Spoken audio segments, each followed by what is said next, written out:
Hey everybody!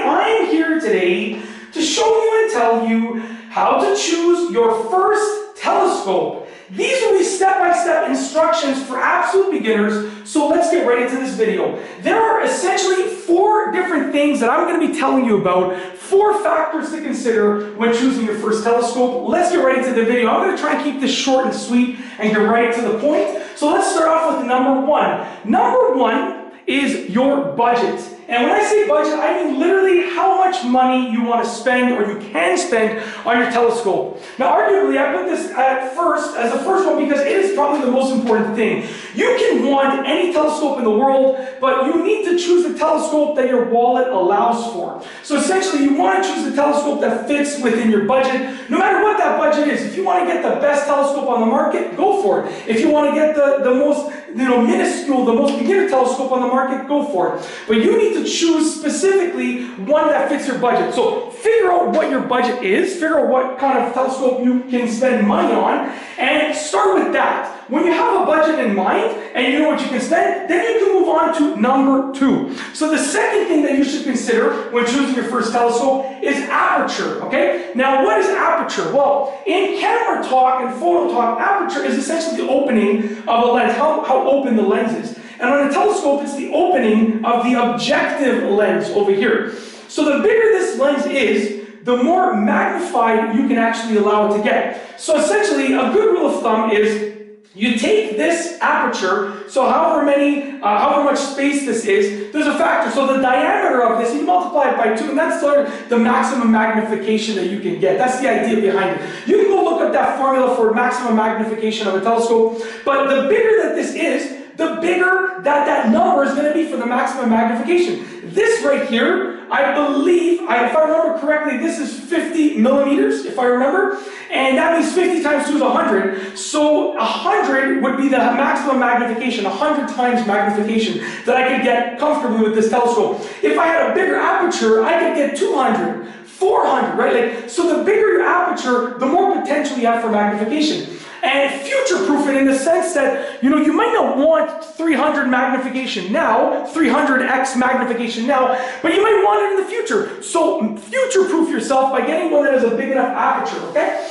Then we can move on to number 3. Number 3 is the type of telescope. So there are essentially 3 types of telescopes. There are refractor telescopes, reflector telescopes, and compound telescopes, which are a combination of both refractor and reflector. This is a refractor telescope, which essentially means that there's a lens in here, okay? That's what it means. There's a lens that refracts the light.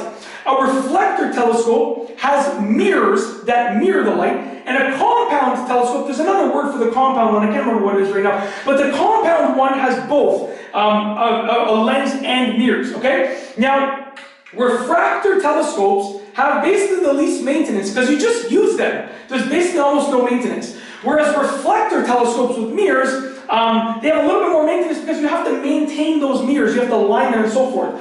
So keep that in mind. However, refractor telescopes like this with a lens, as you get a bigger aperture, they become quite significantly more expensive. So keep that in mind, but choose the one that works best for you. I would probably go for a refractor one because there's basically no maintenance. So if you're a beginner, I would say go for a refractor one as your first telescope with a decent size aperture, nothing too big, but maybe something this size or maybe even a little bit bigger if you want to go a little bit bigger, okay? And that leads us to number 4, which I think is something that is super overlooked. Number 4 is to get a good mount. So as you can see right here, this is mounted on a tripod, and this is the tripod that came with it. Now, obviously, this is just a very simple, small tripod. It gets the job done. But this is a very light telescope. If this telescope was heavier, I would need a more durable tripod, like the one that my camera's on right now, that is sort of like a really heavy-duty durable tripod. You want to get a good mount that allows you to move the telescope easily and work with the telescope easily. It's as simple as that. You want to get a good mount. Most people just buy a cheap mount, and you're putting this expensive product, this expensive unit on a cheap mount, right? Think about that. This is what's holding it up. This is what's preventing it from falling. So don't cheap out on the mount. Make sure you get a good tripod or mounting system.